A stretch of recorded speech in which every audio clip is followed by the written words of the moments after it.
must promise these two things if they're going to get your vote. Here they are.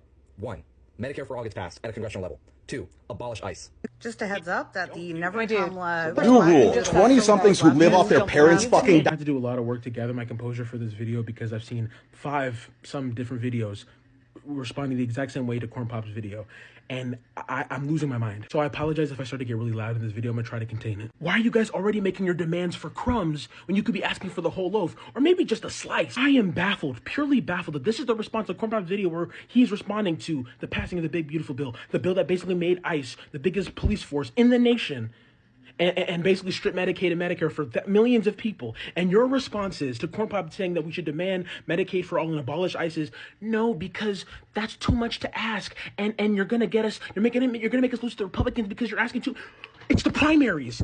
It's the primaries. That's the perfect time. There's ever a time for you to take a big swing and be okay with whatever you could get left over. That's the midterms. That's the midterms, where you have the opportunity that you know you're still going to get a Democrat nominee against the Republicans. So at least at that time, you should demand you get the best Democrat nominee possible. And y'all are saying, no, we need to just accept whatever comes our way. Unbelievable. These are the folks you want to fight for you. These are the folks you want to represent you. These are the folks that you're willing to just accept without any pushback when you have the opportunity in the room to. These are the folks that you want to fight against the Republicans come November next year and then in 2028. Really? These same folks who are in charge of the party that has the worst approval rating it's ever had in its history? That's what you want right now? Kamala Harris was senator. She introduced a bill to defund ICE, which is the first step in abolishing ICE. That bill went to the judiciary of the Senate and died because of a Republican majority. That's why it's so important to work with Republicans. That's your takeaway? Work with the Republicans? These Republicans?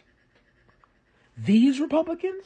Work with them? What notable Republican you know that was running on, oh, I'm gonna work across the aisle with the Democrats? Did Trump run on that when he was running his second term? Did any notable Republican run on that in the second term? And did they follow through on that when they won? No? Oh, okay. Y'all never expect this of Republicans. Never are they asked, are you going to work across the aisle? But with Democrats, you gotta drop to your knees and accept it. Oh my God. You guys are failing an open book test. You have the computer open. You have your notebook open with the answer in bold face, and you're still ignoring it and choosing the wrong answer. We saw how incremental change and sliding a little bit to the right to make sure we're more moderate to get more votes because we're scared that the Republicans are going to win failed. And then we had somebody do the opposite of that behavior and win while calling himself a socialist and being Muslim. Are y'all serious right now? Do we forget he exists? Do we forget? And you're gonna be, oh, well, it's in New York. Still, he was up against a Democrat heavyweight who was getting millions of dollars put behind him by the Democratic establishment and Republicans.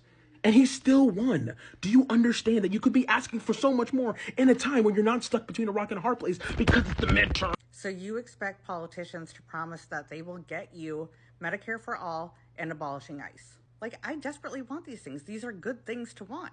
But I also understand how the government works. Why would a voter who's not very educated, who's not really tapped in, who's suffering under the weight of capitalism, of low wages and higher prices, vote for the person who's offering a little bit incremental change when you can go for the guy who, even if he's offering the worst thing possible, he's messaging in a way to where it's radical change. It's a massive detour from what you're currently dealing with. Why do people, no one supports the institutions anymore. You guys are slaves to the institutions. People don't want the institutions anymore. Donald Trump is literally rebuking the institutions. And your response is, no, let's go back to the institutions. No, rebuke them the other way. Challenge the norm. I'm not saying you have to become illegal Nazis. No, challenge the norm, especially in a time where you're not in a rock and a hard place and you can demand something without it being a total failure. I know some of y'all remember, when there were a bunch of liberals like the ones I'm stitching right now who were basically saying, you know what, I'm not going to vote for Biden because of what he's doing in Gaza, right? And it seemed like there was a common agreement upon that between liberals and leftists. And then Kamala takes over the ticket and a bunch of liberals just like, oh, great, we're good now. With expressing no demands, except for the uncommitted movement, right? They were demanding things, and then people got mad at them for demanding things and celebrated Kamala Harris when she did those nonsense, ridiculous quips in response. You know what? If you want Donald Trump to win, then say that, otherwise I'm speaking. Right? Y'all gave up the game before you even had to. Y'all made no demands. Y'all just accepted the Kamala Harris takeover with no legitimate demands and just assumed that she was better than Biden. And then as the campaign went on, we literally saw mainly no differences in messaging. Same type of, oh, well, I'm not Trump type nonsense. And look where we got us. Look where it got us. And somehow, because the thing is, y'all don't recognize what the failures were. You think it's just the leftists and the Joe. That's why we never gonna learn anything. You guys are not electorally smart. None of y'all have done any research on the election. Literally zero. You have done no election research, no looking at post-election surveys, no exit polls, no nothing. You've done no work, which is why you're taking away the wrong takeaways and applying the wrong type of lessons and observations to the next thing. Because you're not studying. You blame Maya Ayuni and Jill Stein and every leftist you saw on your For You page, and you're not actually engaging with political things. You're not politically savvy. None of y'all know how politics works. It's so annoying.